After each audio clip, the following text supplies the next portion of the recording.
My dear students, today we discuss this assignment with you in this class. Firstly, we discuss this first question.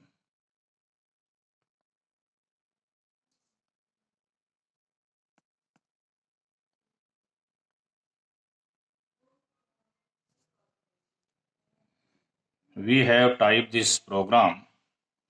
इसमें हमने type define को use किया है. तो type define क्या है? यूजर डिफाइंड डाटा टाइप है. क्या है कि यूजर डिफाइंड डाटा टाइप है. एक्चुअली हुआ क्या है कि हम यहाँ पर जो इंट वेरिएबल है इसका नाम इंटीजर रखना चाह रहे हैं. तो ये जैसे हम इसको रन करते हैं, देखिए तो ये प्रोग्राम क्या देगा, तो आंसर 15 देगा जो इंटीजर की कैलकुलेशन के हिसाब से देना था. एक्चुअली हुआ क्या, टाइप डिफाइन ये इंटीजर है, ये इसकी हमने अब यूजर डिफाइन टाइप बना दी इंट. तो इंटीजर यानी कि x 8 ये भी इंट है और ये 7 भी इंट है और सम भी इंटीजर आना चाहिए. फिर सम किया आपने 8 और 7 तो आंसर 15 आ गया और आपने प्रिंट कर दिया 15. अब बच्चों ऐसा नहीं है कि आप केवल यहाँ पर ये भी लिख सकते हो, आप एक ही उसमें इंटीजर डिफाइन में आप दो भी इंटीजर डिफाइन कर सकते हो. जैसे अमित अलग, सैगल अलग, दो आपने टाइप डिफाइन कर दी.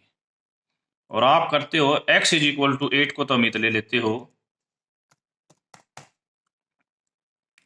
और इस पर्पस के लिए आप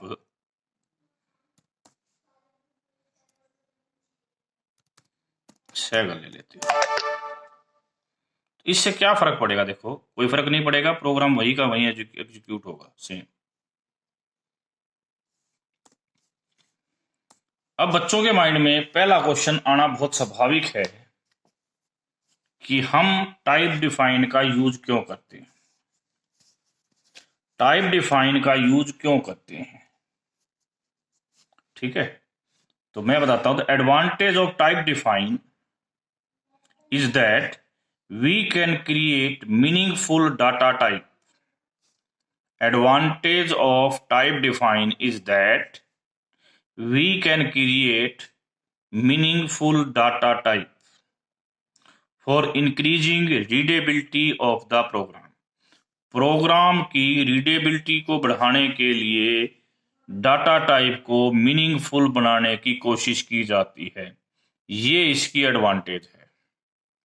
दूसरी बात, जो वेरिएबल आप यहाँ डिफाइन करते हो जिसको हम कह रहे हैं यूजर डिफाइन वेरिएबल, वो अपने वेरिएबल के सारे रूल्स को, ऑर्डिनरी वेरिएबल के सारे रूल्स को ओबे करेगा. जैसे अमित और सैगल दोनों इंटीजर वेरिएबल हैं यहाँ पर, तो ये इंटीजर के सभी रूल्स को भी फॉलो करते रहेंगे. तो ये बात थी टाइप डिफाइन के बारे में. किसी को कोई कंफ्यूजन, कोई डाउट हो तो पूछ सकते हो. ठीक है, अब नेक्स्ट हम डाटा टाइप पर चलते हैं. देखिए सी हमें इनुमरेटेड डाटा टाइप की फैसिलिटी भी प्रोवाइड करता है. तो ये इनुमरेटेड, जैसे ये इनुम लिखा है मैंने, इसके बाद ये जो है ना वीक डेज, ये आइडेंटिफायर है और ब्रैकेट के अंदर वैल्यूज हैं. तो ये 7 वैल्यूज हैं यहाँ पर.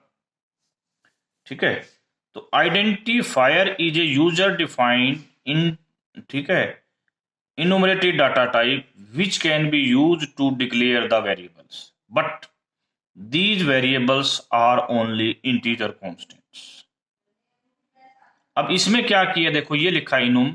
यदि ये कुछ नहीं है तो इस खंडे का मतलब 0 है, मंडे का मतलब 1 है, इसका मतलब 2 है, इसका मतलब 3 है, इसका मतलब 4 है, इसका मतलब 5 है, इसका मतलब 6 है. यदि हम वेनसडे को आगे इनुम, वेनसडे को हम ले रहे हैं, देखो फिर क्या ऊपर मैंने बताया, फिर इनुम वीक डेज डब्लू. तो डब्लू जो है इस टाइप का वेरिएबल है. डब्लू की वैल्यू क्या रखी है आपने? वेडनेसडे का. मतलब इसका उत्तर 3 आना चाहिए. चेक करके देख लो बेशक, 3 आ गया. यदि मैं इस संडे को 11 कर देता हूं,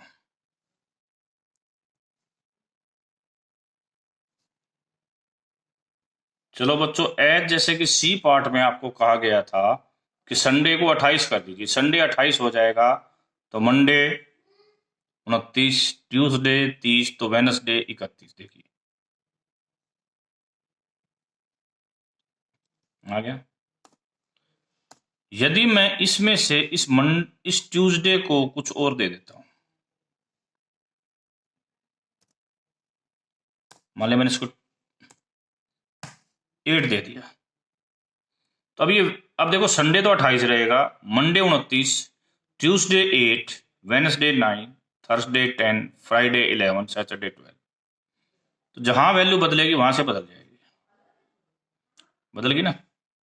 this value can be negative also. मैंने तो -8 कर देता हूं तो क्या होगा देखिए,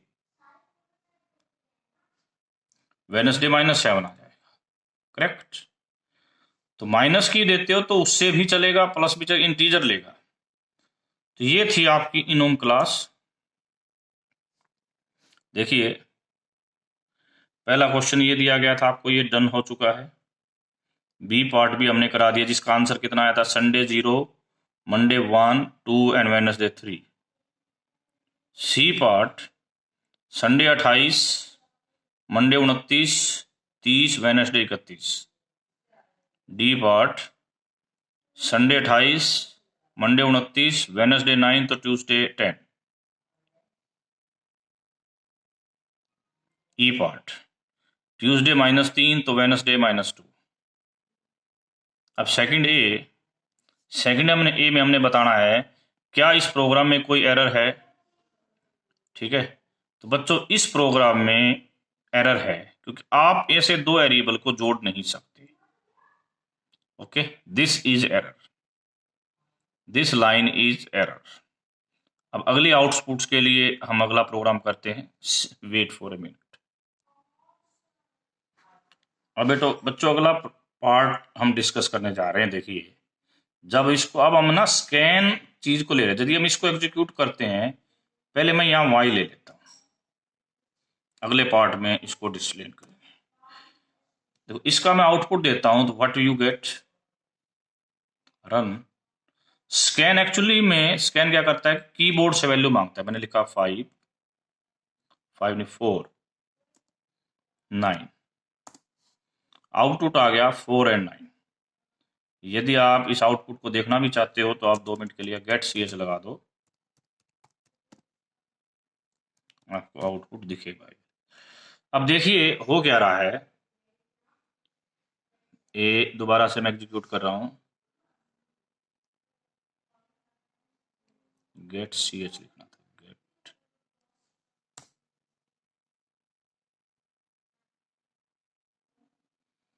देखो पहली वैल्यू मैंने 4 दी, दूसरी वैल्यू 10 दी।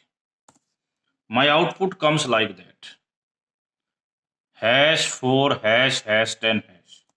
एक्चुअली हुआ क्या है कि जो पहली वैल्यू थी वो तो यहाँ नहीं है, दूसरी वैल्यू इसने यहाँ प्रिंट करनी है।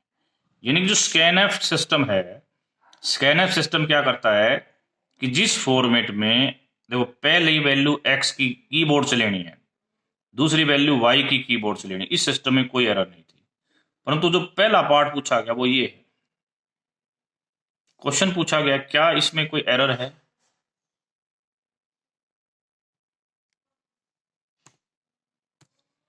अब हम इसको रन कर रहे हैं,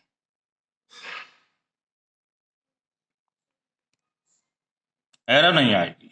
फिर भी आपने एक 3 दे दी वैल्यू, एक 10 दे दी। आप कहोगे सर उत्तर तो ये आया कि यहां पर तो 10 प्रिंट हो गया और यहां पर 0 प्रिंट हुआ। बच्चों क्या है सिस्टम, इसमें कोई एरर नहीं है। इसने पहले जो पहली वैल्यू दी थी ना, पहली वैल्यू x की ये मिली। देखो फिर दोबारा देता हूं मैं एग्जीक्यूट, कोई एरर नहीं है इसमें। पहली वैल्यू x की 3 दी गई, दूसरी वैल्यू भी x को देनी थी, x की वैल्यू 10 दी गई। इसका मतलब पहले x नंबर कमरे में 3 को ठहराया गया था, फिर x नंबर कमरे में से 3 को बाहर निकाल देगा, 10 को ठहरा देगा। इसका मतलब x में तो 10 है, और y नंबर कमरे में किसी को नहीं ठहराया, इसका मतलब वहां पर 0 नाम का एलिमेंट है। तो हमारी आउटपुट क्या आएगी, 10, ये तो x वाली जगह पर आ गया, और 0 कौन सी जगह पर आ गया, y वाली जगह पर आ गया, करेक्ट। तो इस क्वेश्चन में कोई एरर नहीं है, तो ये बिल्कुल फिट है। हाँ, बट ये जो यहाँ वैल्यू लोगे ना, वो वैल्यू तो यहाँ प्रिंट होएगी, और यहाँ y की गार्बेज वैल्यू यानी कि जो अपने आप में डिफॉल्ट है 0 प्रिंट होगी। यदि इसमें चले जाएं तो इसमें एरर है। इसमें एरर क्या है, यहां पर जो है ना, जब भी आप किसी इंटीजर, फ्लोट या करेक्टर को स्कैन करते हो तो यहां पर एड्रेस सिंबल होना चाहिए, जो कि ये देखो वाई एक्स के आगे, तो ये यहां मिसिंग है। This is error here. ठीक है, नेक्स्ट डी। डी में भी एरर है, इससे पहले एक स्पेस मिसिंग है। इसमें कोई एरर नहीं है, अभी हमने किया है ई।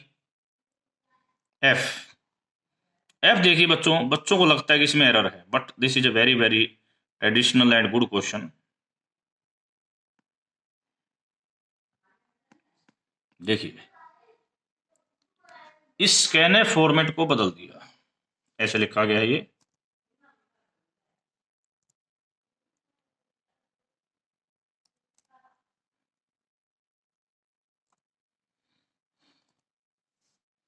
अब जब एग्जीक्यूट करोगे, कंपाइल किया, अब जब हमने इनपुट देनी है, कैसे देनी, जैसे वो देखो पहले वो था स्लैश, परसेंटेज डी की जगह पर वैल्यू रखी 4, फिर ये स्लैश, फिर आपने 10 दे दिया। इसका मतलब एक्स तो 4 है और वाई 10 है, यानी उस फॉर्मेट में जिस फॉर्मेट में स्कैन के अंदर लिखा गया था। उत्तर आ गया आपका। तो गड़बड़ होगी भाई, क्या गड़बड़ होगी, 10 और 0 दे रहा है। क्यों दे रहा है वो देखिए, आपने यहाँ एक्स दूसरा वाई नहीं करा, या वाई करो, गार्बेज ले गया था, क्योंकि यदि दोनों ही एक्स थे तो वाई की तो वैल्यू 0 रहनी थी। अब देखो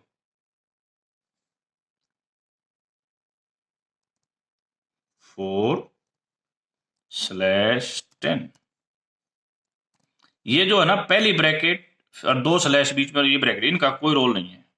देखो x4 और y10, ये एक्चुअली क्यों लिखने पड़े हमें, इस चीज को देखो, आपने कहा कि स्कैन लेना है, जो स्कैन के अंदर पहले क्या लेना, ब्रैकेट, ब्रैकेट के बाद जो नंबर आएगा वो x होगा, फिर 2 स्लैश, और फिर जो नंबर आएगा वो y होगा, फिर ब्रैकेट क्लोज। यानी कि जिस प्रकार का फॉर्मेट है उसी प्रकार के फॉर्मेट में आपने इनपुट लेनी है।